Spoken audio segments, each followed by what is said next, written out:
Mendapat perlakuan seperti itu, Nabi Syam'un pun berdoa kepada Allah Subhanahu wa Ta'ala, dimulai dengan bertobat dan memohon pertolongan atas kebesaran Allah Subhanahu wa Ta'ala. Akhirnya doanya pun dikabulkan. Dalam sekali hentakan, istana raja bersama seluruh orang kafir, termasuk istri dan para kerabat yang mengkhianatinya, seketika hancur. Nabi Syam'un pun bersumpah akan menebus dosa-dosanya dengan berjuang menumpas kebatilan dan kekufuran hingga 1000 bulan tanpa henti.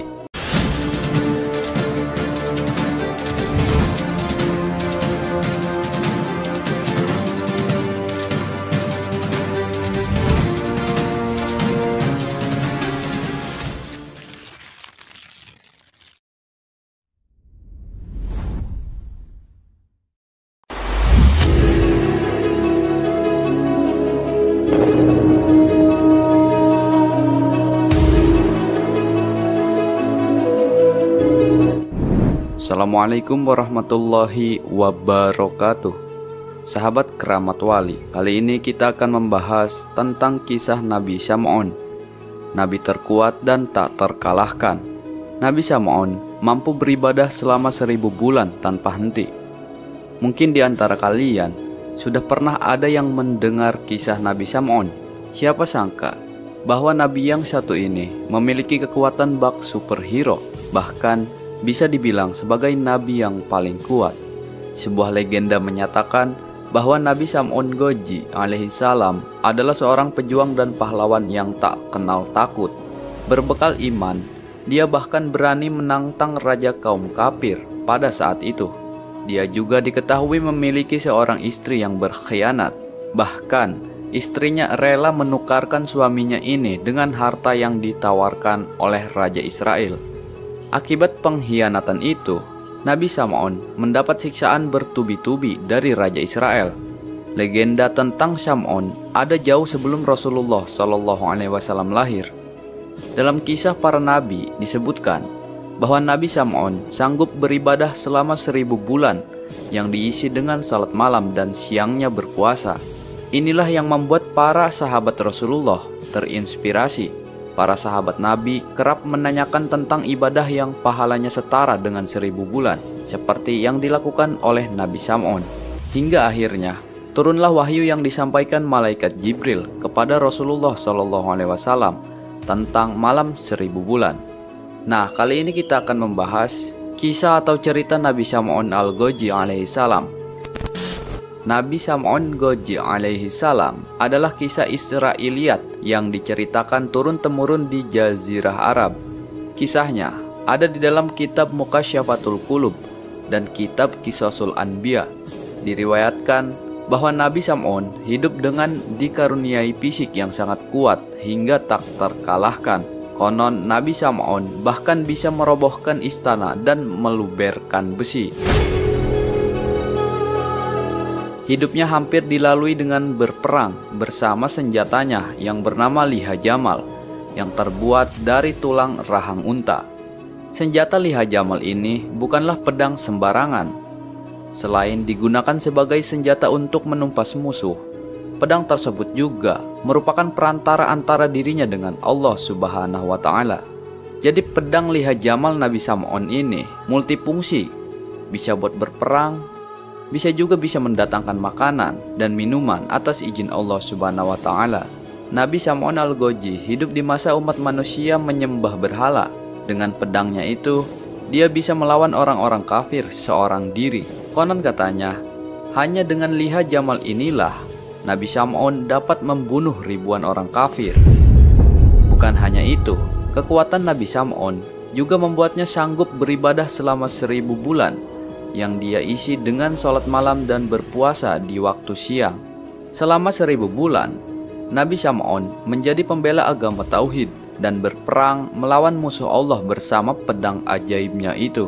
Ketangguhan Nabi Syam'un digunakan untuk menentang kekuasaan Raja Israel, penguasa kaum kafir saat itu. Tentu saja, hal itu membuat Raja Israel murka. Apalagi saat mengetahui Syam'un terus memerangi dan memberantas kaum kafir di masa itu. Inilah yang membuat Raja Israel kemudian membuka sayembara dan menawarkan imbalan kepada siapapun yang dapat menyerahkan dan menaklukkan Nabi Sam'un. Sebagai imbalannya, raja menjanjikan emas dan berlian yang berlimpah. Sayembara itu membuat istri Nabi Sam'un gelap mata. Terlebih, suaminya pernah memberitahukan kelemahannya yang terletak pada rambut. Ya, meski tak terkalahkan, Nabi Sam'un memiliki kelemahan yang terletak pada rambutnya. Dia tak akan berdaya ketika diikat dengan potongan rambutnya sendiri, dan hal itu pernah dia sampaikan pada istrinya. Pada suatu ketika, secara diam-diam, sang istri pun mengikat Nabi Sam'un saat sedang tidur dan menyerahkannya kepada raja untuk disiksa sampai mati.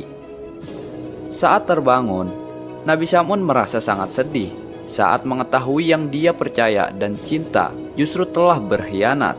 Nabi Sam'un kemudian mendapatkan berbagai siksaan. Bagian tubuhnya dipotong, matanya dibutakan, dan dipertontonkan ke masyarakat jahiliyah kala itu. Mendapat perlakuan seperti itu, Nabi Sam'un pun berdoa kepada Allah Subhanahu wa Ta'ala. Dimulai dengan bertobat dan memohon pertolongan atas kebesaran Allah Subhanahu wa Ta'ala. Akhirnya doanya pun dikabulkan. Dalam sekali hentakan, istana raja bersama seluruh orang kafir, termasuk istri dan para kerabat yang mengkhianatinya, seketika hancur. Nabi Sam'un pun bersumpah akan menebus dosa-dosanya dengan berjuang menumpas kebatilan dan kekufuran hingga 1000 bulan tanpa henti. Dari kisah ini pun, Nabi Sam'un dan malam 1000 bulan ada kaitannya. Mungkin sampai saat ini banyak orang yang bertanya tentang malam Lailatul Qadar, malam spesial di bulan Ramadan. Banyak umat Islam yang menunggu malam penuh kemuliaan dan penuh berkah saat Ramadan ini. Saat malam Lailatul Qadar, umat Islam dianjurkan untuk memperbanyak amalan ibadah, mulai dari sholat taraweh, sholat malam, membaca Al-Quran, berzikir, sedekah, dan ibadah lainnya.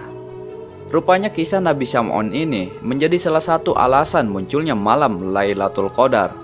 Ketika Rasulullah SAW selesai menceritakan kisah Nabi Sam'un, sahabat bertanya tentang bagaimana beribadah kepada Allah Subhanahu wa Ta'ala yang pahalanya setara dengan ibadah selama 1000 bulan.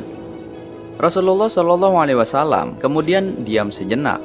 Dalam diamnya turunlah wahyu yang disampaikan malaikat Jibril, yaitu surat Al-Qadar ayat 1-5 yang berbunyi Inna anzalnahu fi lailatul qadr wa ma adraka ma lailatul qadr lailatul qadri khairum min alfi syahrin tanazzalul malaikatu warruhu fiha biidzni rabbihim min kulli amr salamun hiya hatta matla'il fajr. Itulah kisah Nabi Sam'un, nabi yang paling kuat dan tak terkalahkan. Wallahu a'lamu bishawab. Wassalamualaikum warahmatullahi wabarakatuh.